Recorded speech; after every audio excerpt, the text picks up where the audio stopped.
hey, I'm kind of excited because I get to show off some of my favoriteest things. I love maps, and I don't know if it's because I'm a geographer.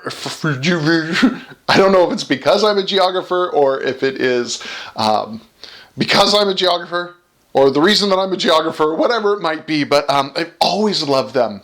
And really, this is an old pile of old papers, but I've got a lot of other rolled up papers hiding here and there. But I wanted to show you some of the more exciting ones. Okay, no, some of them that are highlights. Now, the first one that I brought up isn't necessarily that exciting, but it's made by the U.S. Geological Survey, or USGS, and it's called the 7.5 minute map.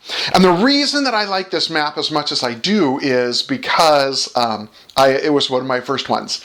The first time I started to get excited about maps, it was a map like this. And so let me show you some of the details about this. And I got to tell you a story behind it as well.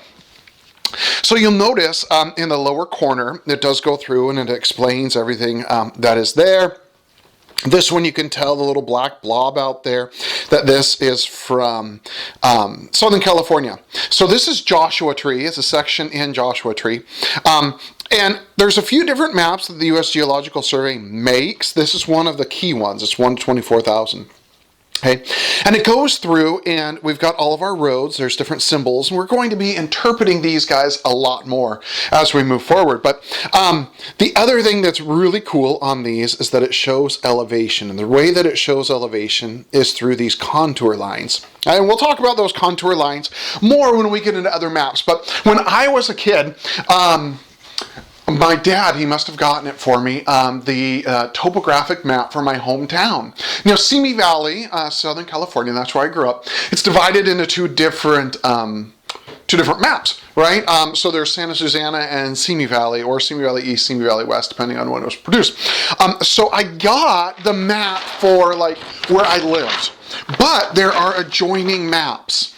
And the entire country, I come to find out, was covered in these maps. And so I would sit at them and I'd look at them. And I liked riding my mountain bike in the hills around town. So I would go mountain bike riding, and I would see some of the hills, and then I'd go, oh, some other areas. So then it started to expand. And so soon I got Moore Park, I think, which is the next one over. And so I had 3 across. And then I got the reference map. And the reference map says all of the names for the entire state. Anyway, so then I go, whoa, they go all the way down to the ocean.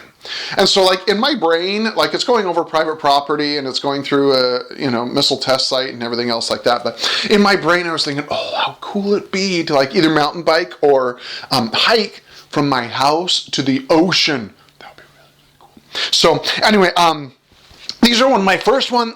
This one happens to be a scale of 1 to 24,000, meaning that every 1 unit on here is worth 24,000 in the real world. And that's what scale means. We'll get into more of that as we start getting into the nitty-gritty of these particular maps. The other thing is sometimes these are called 7.5 minute maps.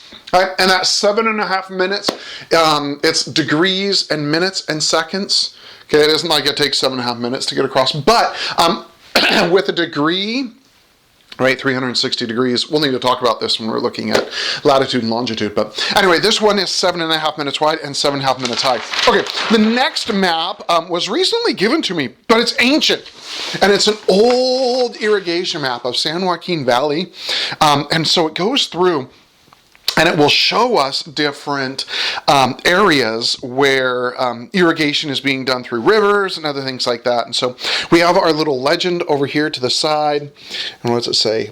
Lands irrigated or bottomlands, swamplands irrigatable, swamplands irrigated. And so it goes through, and it's this old historic map.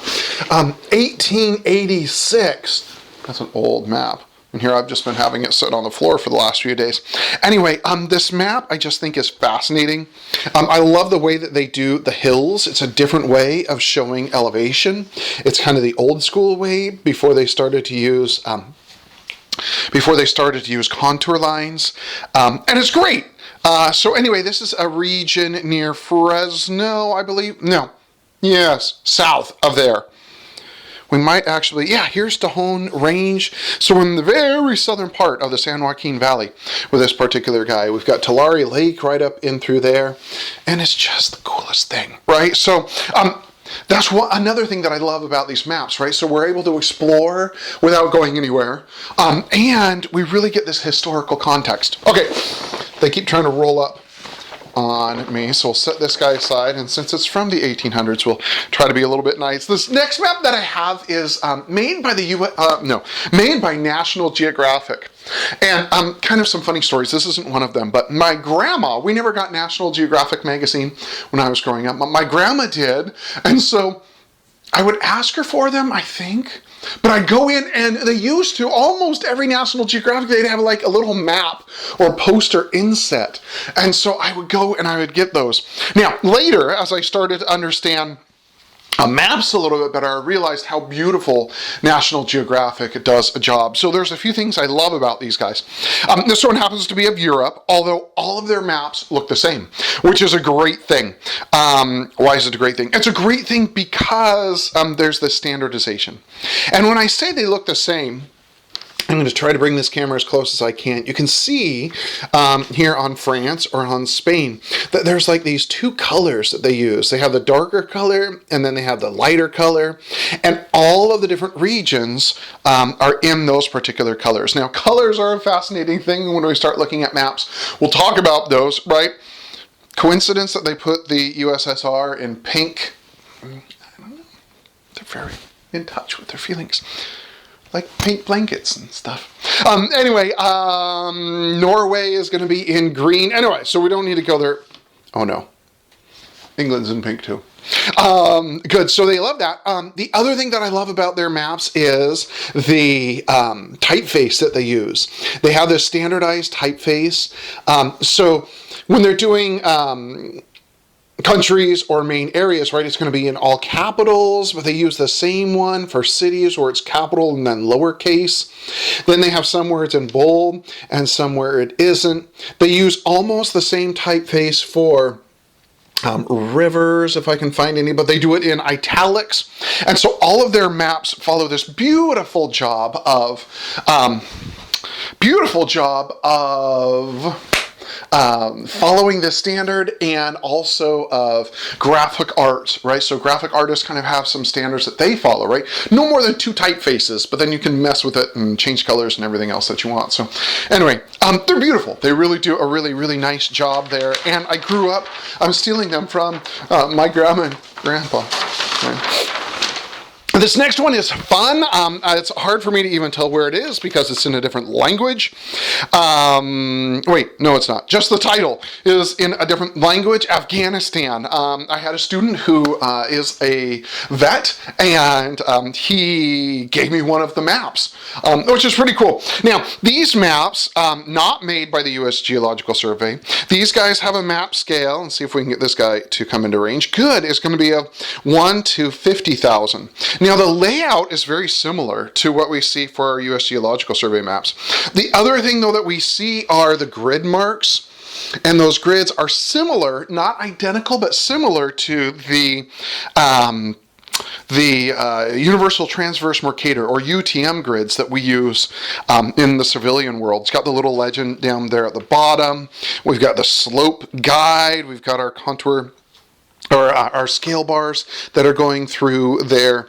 Really interesting that the unit of measurement that our military uses is the metric system. You're going to be going off so many meters, and so all their maps are in meters. And so of all people to advocate for the metric system, our military is actually doing it.